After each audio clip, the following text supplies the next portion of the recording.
Alright, chill. I'm not gonna beast you today. It is no hard workout, but it is a workout, this time of the mind. It's an exercise in reflection, let's call it, where we're gonna look back over the weeks of Tent Peg Thursday, and we're gonna look at what we've done and what we've learned and how we can actually implement that into our lives overall to help make us be better people. And I'm gonna do the same thing as well. So actually, what you need today, rather than your workout gear,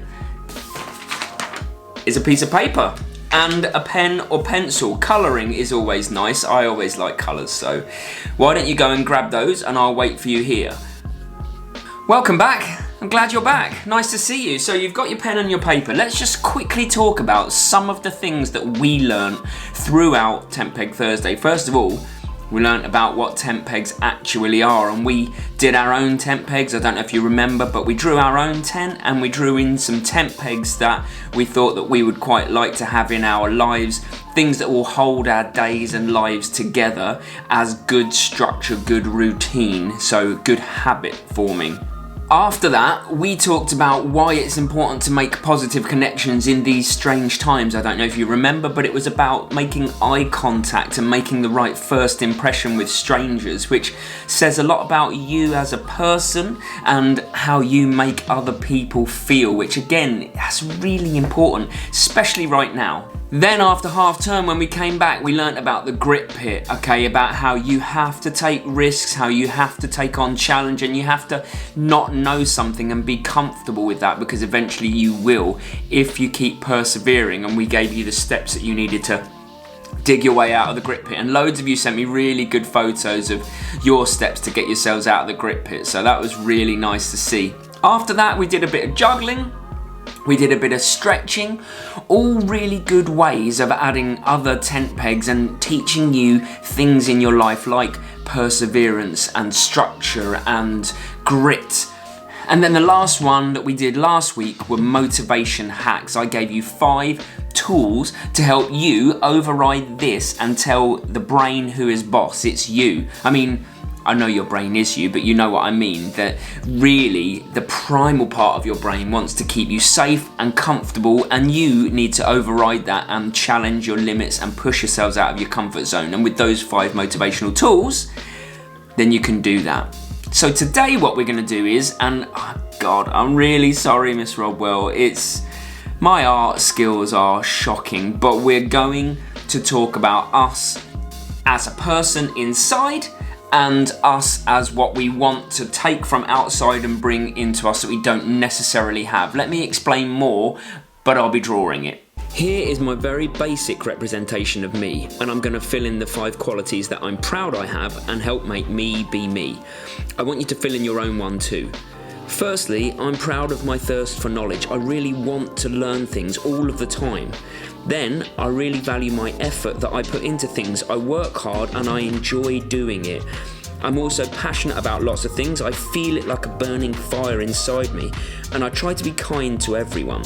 It's sometimes really hard when people aren't kind to you or the people you love, but you have to keep trying to be positive. And I really value my physical health. I train nearly every day and I pride myself on staying healthy as it gives me energy and focus. Now you go and write in your best qualities that you're proud of in your own figure. Once that's done, it's worth noting that there are things I'd really like to be better at, and we're going to represent them by balloons that we're holding on to for now, and we want to try and make them part of us, because I think we all need to be looking at improving ourselves all of the time. Firstly, I'm going to try and be more patient. Sometimes I react before I think and it can get me into trouble, and I'd like to work on taking time before I react to things, to think things through. And that links to empathy. While I try and put myself in other people's shoes, sometimes it's really hard because others have almost opposite beliefs in you, and it's hard to understand why they act like they do. But rather than just thinking I'm right and they're wrong, I want to get better at understanding their side of the story. I definitely want to be better with technology, and my phone in particular. Do you ever find yourself just aimlessly scrolling through the same apps on a loop? I can't stand it, and I need to get better at managing my time more efficiently on the phone, not wasting my time. And finally, whilst I try and be tidy, there's still work to do. If my desk is tidy at work, chances are another part of my life might be a bit messy, like my car boot or something. I need a better approach, but here's the question: how? How do I make these more a part of me? Now that we have all of the qualities we're comfortable that we already have, and now that we have some aspirational qualities or works in progress, let's be honest, we all probably have bits of all of those qualities, but we want to get more of them, and that's very much the way that I think.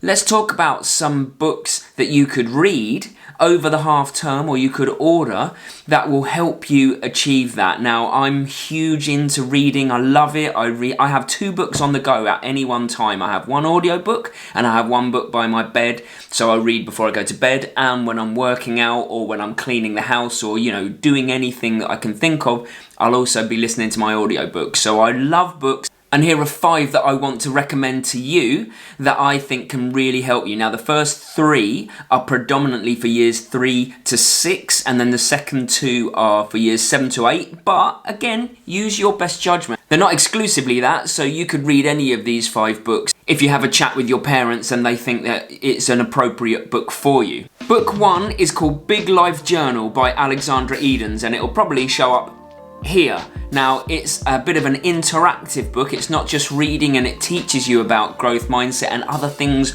like we talk about on Tent Peg Thursday that you can do to enrich your life, to make it better.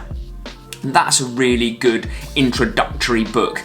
Now, the second book is called My Hidden Chimp, and it's written by a fascinating guy called Steve Peters, who's a psychologist that worked with the British cycling team and Team Sky for quite a long time, and was one of the major factors of us getting so many gold medals in the last few Olympic Games, because he really helped the athletes work on their mindsets rather than just their physical skill sets. And he actually, in the end, went to Russia, I think, and Brazil maybe as well, with the England football team to try and help them overcome in part their fear of penalties, but actually their performance in big tournaments, which has been, let's say, below par for quite some time. And Steve Peters really helped them with that, and actually we won a penalty shootout in Russia, so it obviously worked on some level. Now, he's written a book called My Hidden Chimp, which would be really good for you to read with your parents. It's got activities in there, and again, it just touches on all the things we've already spoken about on Tent Peg Thursday and much, much more. Really recommended.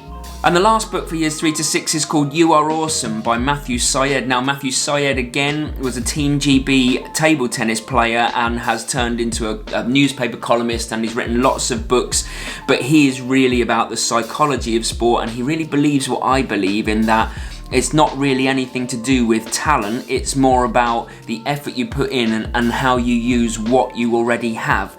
And that is a fascinating insight, and hopefully it will help you guys see how awesome you can all be.